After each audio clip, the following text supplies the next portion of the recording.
രാവിലെ മുതൽ വൈകുന്നേരം വരെ ഡയറ്റ്. വൈകുന്നേരം അങ്ങോട്ട് ആയിക്കഴിഞ്ഞാൽ പിന്നെ പിസയായി, ബർഗറായി, ചിലർ മന്തിയായി, കൊക്കക്കോളയായി, എന്തൊക്കെയാണല്ലേ.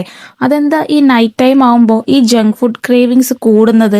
അതെന്തുകൊണ്ടാണ് എന്ന് നിങ്ങൾ ചിന്തിച്ചിട്ടുണ്ട്? അപ്പോൾ നമുക്ക് അതിൻ്റെ പിന്നാലെയുള്ള സൈക്കോളജി എന്താണെന്ന് ഈ വീഡിയോയിലൂടെ നോക്കാം. അതിനു മുമ്പ് ഈ രാവിലെ മുതൽ വൈകുന്നേരം വരെ ഡയറ്റ് എടുത്തിട്ട് വൈകുന്നേരം കണ്ണിക്കണ്ടതെല്ലാം വാങ്ങിച്ച് തിന്നുന്ന ഒരു ഫ്രണ്ട് ഉണ്ടാവുമല്ലോ, അവർക്ക് ഈ ഒരു വീഡിയോ ഷെയർ ചെയ്ത് കൊടുക്കുക. ആദ്യത്തെ കാര്യമാണ് ഡിസിഷൻ ഫാറ്റീഗ്. പകല് മുഴുവൻ നിങ്ങൾ എന്ത് ചെയ്യണം, എങ്ങനെ ബിഹേവ് ചെയ്യണം, എന്ത് തിന്നണം എന്നറിയാതെ ആലോചിച്ചിങ്ങനെ ഇരിക്കും.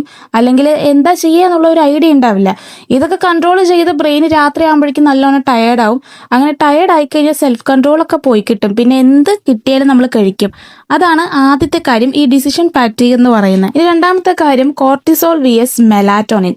പകല് നമുക്ക് കോർട്ടിസോൾ എന്നുള്ള അലേർട്ട് ഹോർമോണും രാത്രി മെലാറ്റോണിൻ എന്ന് പറയുന്ന സ്ലീപ്പ് ഹോർമോണും ആയിരിക്കും ആക്റ്റീവ് ആവുക. സ്ലീപ്പ് ഹോർമോൺ ആക്റ്റീവ് ആകുമ്പോൾ ബോഡി സ്ലോ ഡൗൺ ചെയ്യും, ബ്രെയിൻ ക്വിക്ക് പ്ലഷർ തേടും. അപ്പോൾ ഈ ഫാസ്റ്റ് പ്ലഷർ ആകുമ്പോഴാണ് നമുക്ക് ജങ്ക് ഫുഡൊക്കെ കഴിക്കാൻ തോന്നുന്നത്. മൂന്നാമത്തെ കാര്യമാണ് ലോൺലിനെസ് ആൻഡ് സൈലൻസ് എഫക്റ്റ്. രാത്രി ആകുമ്പോൾ സൈലൻസ് ആയിരിക്കും, ഓവർ തിങ്കിങ് ചെയ്യും, നമ്മൾ ലോൺലിനെസ് ഒക്കെ ഫീൽ ചെയ്യും. അപ്പോൾ ഫുഡ് കഴിക്കുന്ന സമയത്ത് ബ്രെയിനിനെ നല്ല കംഫർട്ടായിട്ടും ടെമ്പററി ഹാപ്പിനെസ് ഒക്കെ ആയിട്ട് ഫീൽ ചെയ്യും. നാലാമത്തെ കാര്യം നിങ്ങൾക്ക് എല്ലാവർക്കും റിലേറ്റബിൾ ആക്കാൻ പറ്റും അങ്ങനത്തെ ഒരു കാര്യമാണ് സ്ക്രീൻ പ്ലസ് ഫുഡ് കണക്ഷൻ. അതായത് ഫോൺ നോക്കിക്കൊണ്ടുള്ള ഫുഡ് അടി. ഇങ്ങനെ ചെയ്യുമ്പോൾ ബ്രെയിനിന് കണ്ടന്റും കിട്ടും, ഫുഡും കിട്ടും. ഒരു റിവാർഡ് പാറ്റേൺ ആയി കണക്ട് ചെയ്യും. പിന്നെ ഫോൺ തുറന്നാൽ പോലും നിങ്ങൾക്ക് ഫുഡ് ക്രേവിങ്സ് വരും.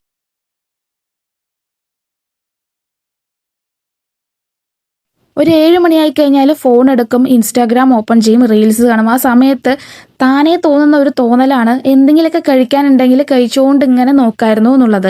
അപ്പോൾ അതാണ് ഈ സംഭവം. ഇതൊക്കെ കൊണ്ടാണ് നമുക്ക് രാത്രി കാലങ്ങളിൽ ഏറ്റവും കൂടുതൽ ജങ്ക് ഫുഡ് കഴിക്കാൻ തോന്നുന്നത്. ഇതല്ലെങ്കിലും തോന്നും അങ്ങനെയുള്ള ഒരു ഫുഡീസ്. അപ്പോൾ ഫുഡീസിനും അയച്ചു കൊടുക്കുക. ഇങ്ങനെ ചെയ്യുന്ന ആൾക്കാർക്ക് എല്ലാവർക്കും നിങ്ങൾ അയച്ചു കൊടുക്കുക. ചെയ്യുന്നുണ്ടെങ്കിൽ ആത്മാർത്ഥമായിട്ട് കമൻറ്റ് ചെയ്യുക. അപ്പോൾ ശരി, ഇനി അടുത്ത വീഡിയോയിൽ കാണാം. ബൈ.